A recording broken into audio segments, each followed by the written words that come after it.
Vanilla Fresh is coming, and if you are like me, you hate questing, or maybe you're just sick of questing every single time. It's the 4th time we got Classic this time. What if I told you that you can skip all the questing and most of your pre-raid besting slot grinding by just leveling? That's the power of dungeon grinding. First of all, you're gonna have to level from 1 to 18 normally. I am afraid you could do Ragefire Chasm once for the quests. That is worth doing, but Ragefire Chasm is a terrible dungeon for experience. It is not worth it.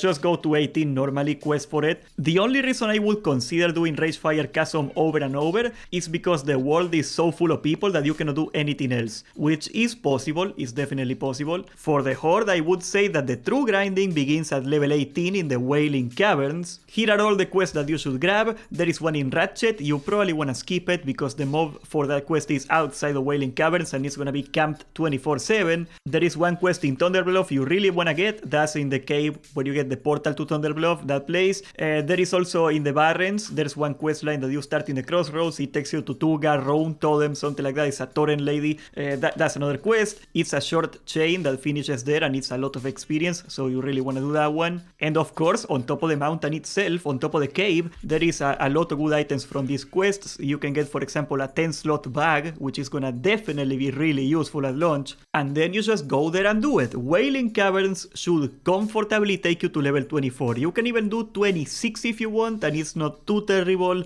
but personally I like getting out of Wailing Caverns as fast as possible. Wailing Caverns is mainly a leather loot. If you are a leather user that does melee damage, that's the best gear you can get at the time. Otherwise, the Alliance can start grinding at level 19 in the Dead Mines. The Dead Mines actually has much better loot in general, especially for casters. There is 3 quests in the Dwarven District that you gotta pick up. Those are really good. Then of course there is another 3 quests that you can pick up in Westfall. One of them is a chain that makes you go to Lakeshire and back, and it's like a little bit of quest, but you really wanna do that quest because that quest is the one that gets you the blue pants that are best in slot for like 10 levels. Of course, a lot of experience on that quest. You really wanna do it.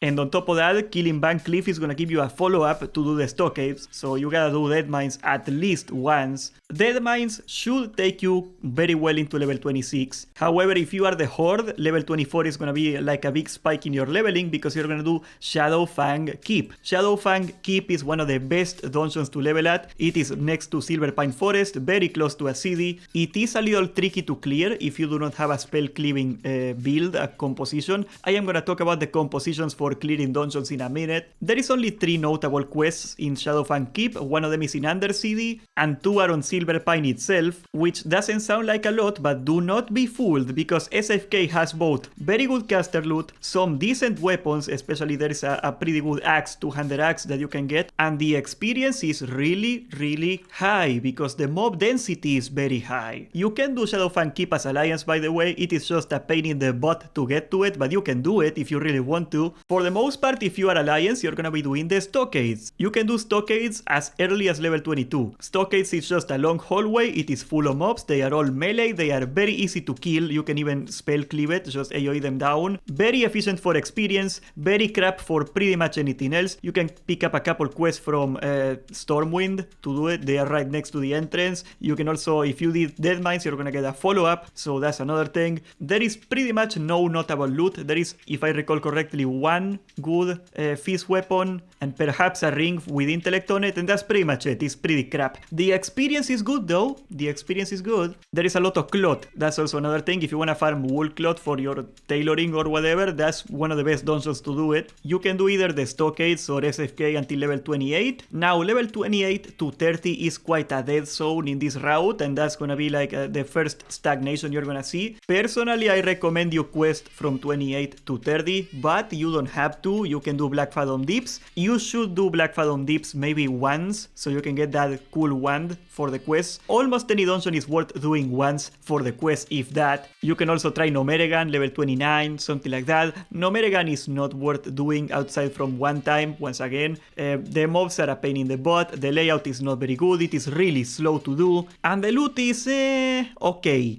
if you are a melee, it might be worth doing Razorfen Crawl from level 28 to 30. You can do Ramtusk runs, that's when you get over to Overlord Ramstusk and you kill that guy and you reset. That's very popular in Classic now. There is an amazing axe, it is called the Corpse Maker, that's gonna take you a long way. You can skip the Whirlwind Axe with it. It is not as good as the Whirlwind Axe that you can do for the quest at level 30, mind you, but you're gonna find a replacement soon enough, and it's close enough. That's a really good axe, you probably wanna do that one. Otherwise, you also get like a really cool helmet for melee, so if you really don't want a quest, you can do that until level 30. It is something you can do. I might do it. At level 30, that's when it really picks up, and that's gonna be Scarlet Monastery. The graveyard in particular, that's level 30. The loot is absolute crap, but the experience is great. Literally, the experience is actually really fast. It's a bunch of weak mobs that you can easily clump up an AoE, and you can kill them fast and over graveyard. It's very fast to do. You should be doing graveyard until level 33, and after that you really want to skip into library, because the library has real loot on it, and there's also a quest you can pick up. You can pick up a quest in Ironforge or in Thunderbluff if you're Horde, and you can go get a book. That's one quest that you gotta do. You gotta do library at least once, because you also need the key for the other dungeons, and it drops at the end of library. At level 34 you can pick up a quest in the Name of the Light, it's called. It takes you killing all the bosses, so you cannot finish it right away, but you gotta kill the library for it. It gives you an axe that is better than the Whirlwind Axe, so that's definitely something you wanna do. It's a lot of experience and there's a lot of blue items. The Horde equivalent is at level 33. You can get it from Barry Matras in the Undercity. The loot is not as good, but it is a good quest, and you're gonna kill the whole place anyway, so you might as well pick it up. Library has a lot of really good caster loot. There is a good robe, there is a good staff. For melees, there is also some decent little gems that are hiding in there. For example, Houndmaster Loxy, he drops a staff with very high melee DPS, and so if you're a warrior that doesn't have a weapon racial, for example, I am a Torrent, so I am gonna be leveling early on with a staff, you really wanna get that staff. But otherwise, if you are a melee in particular, you're gonna be drooling to get to level 36 as fast as possible. Why 36?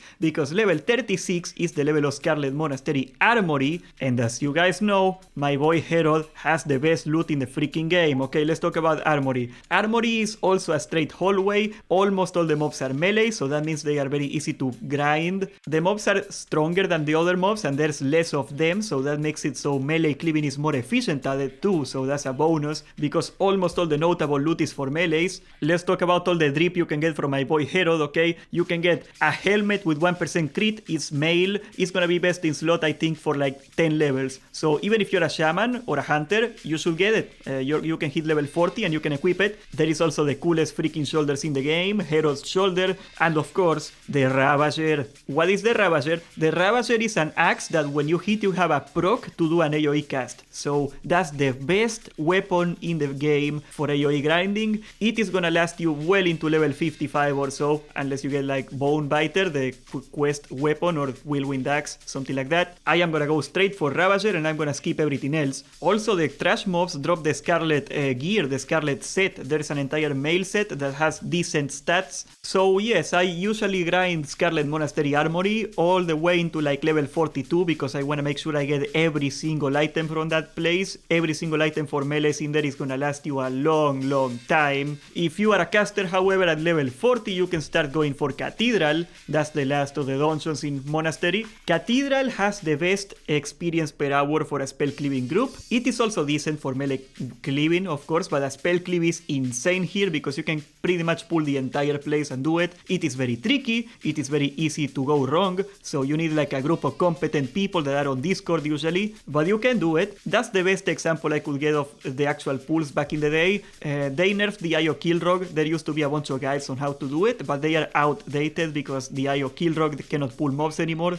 That was a nerf, but it's still possible. You just clear the yard and then you go into the church and you gotta clear the entire church because the bosses chain pull if you do not kill them before, so that's important. And the loot is actually pretty varied. It's very healthy loot here. Let's take a look at it. There is a healing mace, that's the best weapon for healing in that bracket. There is a really good caster cloth helmet. The sad part is that Sulfarak is gonna replace it very soon, but otherwise it is amazing. There is a decent necklace for almost everybody. A lot of people are not gonna have a necklace at this point in the game, so that's something you can look forward to. And for melees, you got the Mograine loot, the guy with the hammer. You can get a pretty decent hammer for shamans or for paladins, not very good for warriors. use. You can get the blue scarlet pants for the set, they are very good. There is mail gloves with attack power, there is an amazing shield for all the tanks. So there is some things to go for in here too if you're a melee and especially a casters. Otherwise, you really want to hit 44 as fast as possible because 44 you can do Sulfarak, and Sulfarak is usually another spike in your leveling, another time when it really picks up. Sulfarak has a lot of good quests. You can do the Shimmering Flats quest, that is the Gasrilla quest. It is a long chain and you get a quest outside for a while, so I do not recommend it at launch. It is not worth it honestly because all the people are gonna make it impossible to get a tag, but it is there, it is good. You can also get a bunch of quests in Gadget Sun, that's gonna give you a bunch of experience, they are very easy to do. And there is one quest in Dust Wallow Marsh. That quest is shareable, so you can just have one person go and pick it up for everybody. Sulfarak is very easy for any composition really, it is a simple dungeon. I am gonna tell you one little trick for a bunch of experience because as far as I know they still haven't fixed this little exploit of mine. There is an event on the stairs when you kill the executioner that a bunch of tiny mobs spawn at the bottom, right? Like that's an AoE fest. If you have a spell clip composition and you kill them fast enough, you can actually go and they will respawn, so you can kill them. I could consistently kill them 3 times in a row with a good group. That's insane experience. That's like half a bar every pull, and that's 3 pulls that you can do back to back in a couple minutes, like 5 minutes, 4 minutes. So yeah, that's where spell cleaving really picks up in Sulfarak. You can also do, if you're a spell cleaving group, you can do all the graves, all the zombies. That's also a really good pull you can do. If I were a melee group, I would skip them. Anyway, Sulfarak has a bunch of cloth gear for casters. There is a 1 in a million chance you can get a good sword. You gotta combine 2 crappy swords into like a super sword. Not gonna happen. And there is not much else of note that you can get here. It doesn't really matter because Sulfarak is very high experience and it is also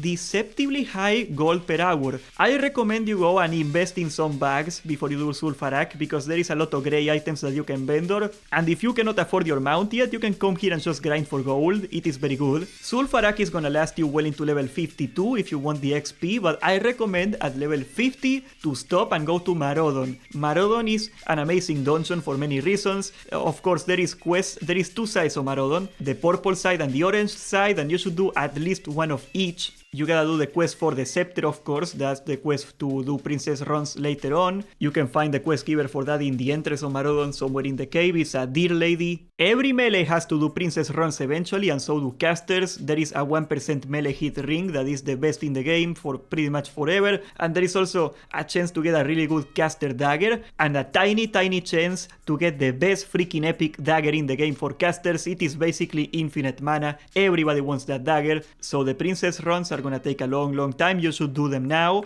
I recommend you do all the quests first and then you focus on princess runs because that's where all the good loot is gonna be. If you are really fast, you can actually get locked up, but it is not very common. Honorable mention is gonna be Sunken Temple for this level bracket. Sunken Temple is a waste of time for loot and for experience, but people like it, so you can go do it if you wanna do that. I wouldn't do it, it's a waste of time. At level 54, you can go to Blackrock Depths and you can reliably and efficiently start doing jail arena runs. That is, you kill the Inquisitor Gershan or something, you can get like a cape and some caster loot in there, and then you go do arena. Arena is where the real loot is. Of course, you want to do jail because of all the mobs you kill, good experience, and you're gonna get locked up anyway if you do only arena. It is too fast, otherwise it's too short. But arena has a chance to drop the gladiator chain, the best in slot melee chess piece in the game. You can get the Bangkok sash, that's a belt with spell hit, best in slot. There are some smaller items that have some importance, but those 2 are the most important. Don't forget, if this is launch and nobody has the key, you probably want to do the key quest at least once. It is not efficient, but you need that key. So you gotta die and you gotta talk to the ghost on the graveyard of BRD, and that's gonna give you the quest, and that's pretty much it. You wanna do it, you might as well.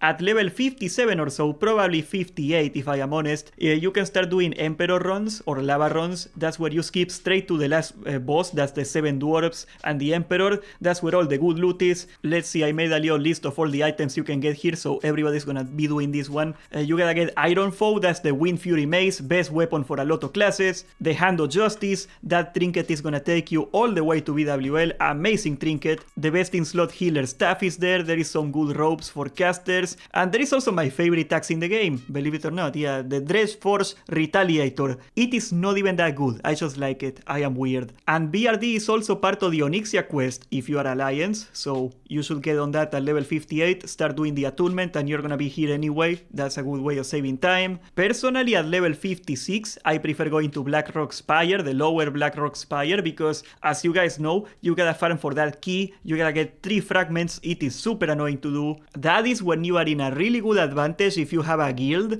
because you can funnel all the fragments to one guy, and that guy can open the Uber's key for everybody. That's the way you do it. Otherwise, get used to farming this place for a long time. The loot is actually deceptively good. There is the best arrows in the game, so hunters are always gonna be farming this place. You can get some really nice caster gloves and caster pants. You can get a decent melee leather loot in here too. There's a lot of rogue gear, for example. There is mail bracers with hit. You can also get a crossbow with 1% hit that is best in slot for pretty much everybody until Dire Maul comes out. And there is 2 caster rings that are also best in slot for a lot of classes. You can easily hit level 60 in LBRS, okay? But I recommend that when you get the key and you go straight to Uber's upper Blackrock Spire, because that's where most of your best in slot is gonna be. A lot of the tier 0 pieces, that's the shoulders and the chest piece, they drop from there. You can also get a trinket for casters that is best in slot, is I think 20 spell power on the trinket, something like that. There is even a trinket that you can pop and you get 100 spell power in that place. Some people like going to Rend Blackhand and resetting after that. They call that Jed Rend runs, and they are very efficient for melees in particular, also for casters that need that trinket, I guess, because Rend has some of the best melee loot in the game. You have the Fell Striker, the best freaking dagger in the game, is guaranteed crits over and over, is amazing. You got the Dal Rends, that's 2 swords that are best in slot for Fury, not best in slot actually, but very good. They are best in slot for Fury Prot Warriors, so you got that going on. There is also some of the most iconic, or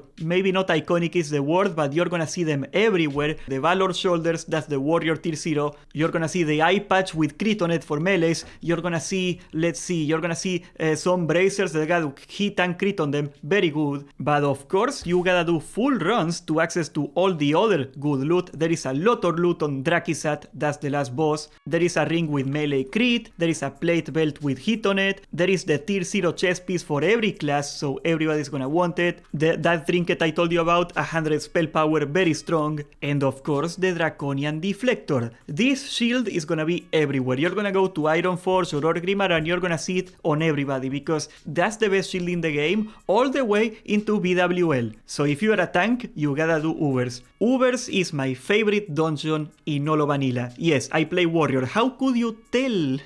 But either through LBRS or UBRS, you can hit comfortably level 60, and that's gonna skip you a lot of the farming for the gear later on. Now let me explain to you the compositions that I recommend for farming dungeons really quick. There is 2 strategies you can go for. One of them is called the Spell Cleaving, that's for casters, and the other one is the Melee Cleaving, that's the closest to like a traditional composition, a traditional group you can see. For Spell Cleaving, and this is very strict usually in vanilla, you need 3 Frost Mages, or 1 Frost Mage at least, and 2 Fire Mages. They should be Frost, it's way easier. And then you gotta get a Priest and usually a Warlock. There is no tank in this composition, the Priest is gonna be healing the whole time, and you're supposed to just pick up all the mobs at the same time, stack them up and grind them, AoE them down and kite. Of course, this has the risk that if you get close to the pool, you're gonna die, and that's why you need like coordination. It is kinda hard to pull it off, but it does have the potential to be the fastest way of hitting level 60 if you are very good at it and you got a good group. Otherwise, the most common